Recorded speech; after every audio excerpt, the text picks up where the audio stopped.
សូមស្វាគមន៍ប្រិមត្តជាទីមេត្រីថ្ងៃបុណ្យចូលឆ្នាំចិនស្រាប់តែប៉ូលីសពេញមុខផ្ទះមាសសុកសុភាស្មានតែមានរឿងអីតាមពិតបែបនេះសោះសិល្បករនីចម្រៀងស្រីដ៏ល្បីឈ្មោះគឺអ្នកនាងមាសសុកសុភាដែលបងប្អូនប្រជាពលរដ្ឋបានស្គាល់និងបានដឹងពីសមត្ថភាព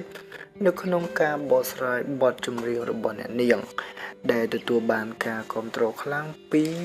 គ្រប់មជ្ឈដ្ឋានជាពិសេសគឺ fan របស់អ្នកនាងផ្ទាល់តែម្ដង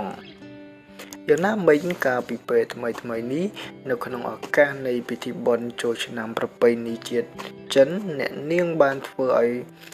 fan មួយចំនួនមានការភ័យជាខ្លាំងក្រោយពេលដែលអ្នកនាងបានបង្ហោះវីដេអូមួយនៅលើបណ្ដាញសង្គម TikTok ដោយនៅក្នុងវីដេអូនោះបានបង្ហោះពីវត្តមានរបស់កម្លាំងសមត្ថកិច្ចជាច្រើនបានមកផ្ទះអ្នកនាងមាន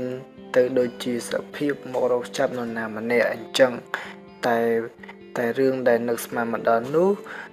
ថាគឺលោកប៉ូលីសទាំងអស់នោះបែរជាមកទទួលយកអាំងប៉ាវពីក្រុមគ្រួសាររបស់អ្នកនាងមាសសុកសុភាទៅវិញ